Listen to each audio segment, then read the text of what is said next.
Assalamualaikum warahmatullahi wabarakatuh.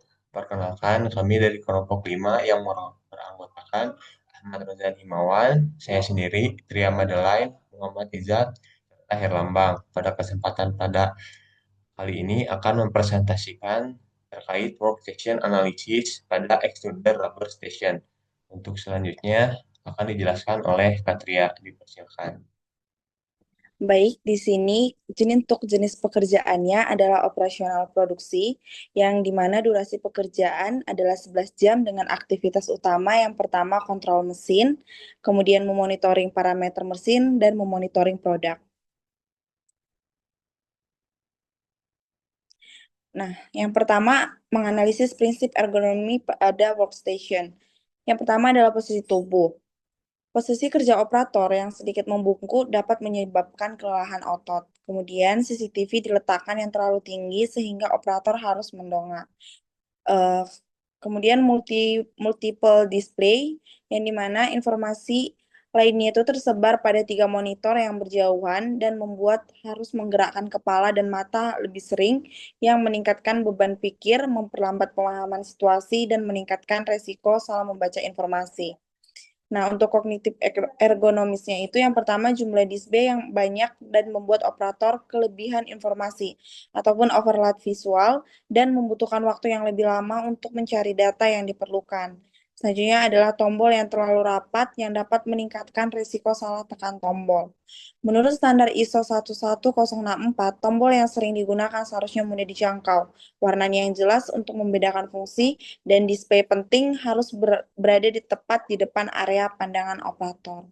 Berikut adalah animasi mengenai tentang situasi kerja. Nah, kemudian adalah analisis proses pengambilan keputusan. Yang pertama itu adalah keputusan rutin. Yang pertama menekan tombol untuk mengoperasikan mesin, kemudian memantau parameter standar, melakukan pengecekan berkala pada panel kontrol maupun monitor. Selanjutnya, keputusan cepat dan kritis. Eh, untuk keputusan cepat dan kritis, mencakup merespon alarm, kemudian menghentikan mesin saat muncul kondisi berbahaya, kemudian melakukan penyesuaian mendadak ketika parameter mesin berubah. Kemudian adalah keputusan diagnostik, yaitu menganalisis penyebab ketidakstabilan mesin, kemudian menilai informasi yang tidak konsisten antar display, dan menentukan langkah yang tepat agar proses tetap aman dan stabil. Selanjutnya akan dilanjutkan oleh rekan saya. Baik, untuk selanjutnya dari analisis heuristik dan biases, di mana yang pertama ada overconfidence yang membuat operator terlalu yakin pada pengalaman sebelumnya. Lalu confirmation bias yang membuat operator hanya mencari informasi yang mendukung dugaan awal. Yang ketiga, attentional bias yang membuat fokus hanya pada satu display tertentu.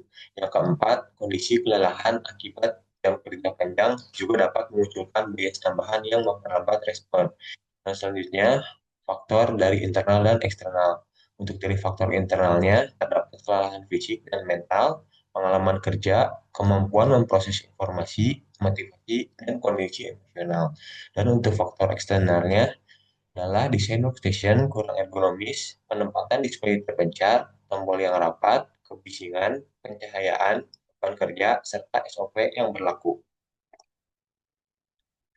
Lalu untuk rekomendasi desain yang kami rekomendasikan dari aspek postur, kontrol, dan tampilan, yang pertama adalah posisi monitor dan CCTV, di mana kami merekomendasikan memasang arm bracket pada monitor yang dapat disesuaikan dengan frekuensi, postur, dan pandangan operator, sehingga operator nyaman, terhindar dari cedera, dan fokus saat bekerja. Yang kedua, kami merekomendasikan penambahan kursi yang dapat disetel tinggi rendahnya.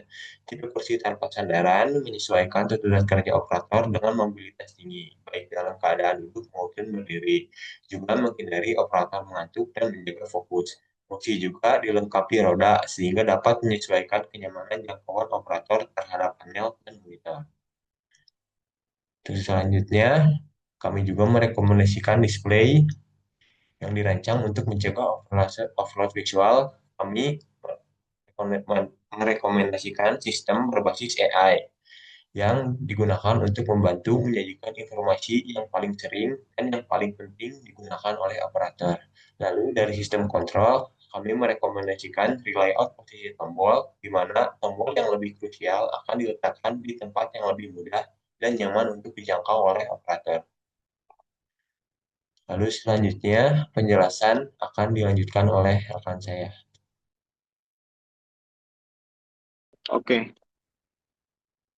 Kemudian di sini saya akan menjelaskan terkait dengan rekomendasi desain dan intervensi. Yang pertama ada standarisasi tampilan informasinya. Jadi untuk yang perlu diperhatikan dalam hal ini yaitu hierarki warna dan layoutnya. Layoutnya menggunakan layout yang sama.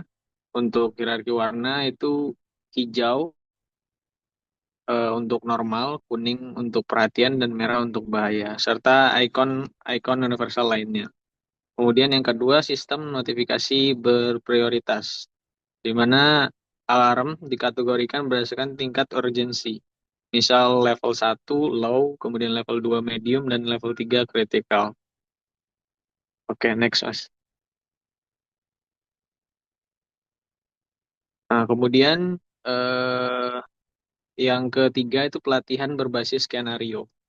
Untuk pelatihan ini dilakukan menggunakan simulasi yang menggambarkan kondisi nyata, termasuk skenario emergensi, kemudian tampilan data yang tidak konsisten atau kesalahan input dengan tujuan meningkatkan kemampuan adaptasi, mengurangi overconfidence, serta meningkatkan awareness terhadap heuristik dan bias saat bekerja.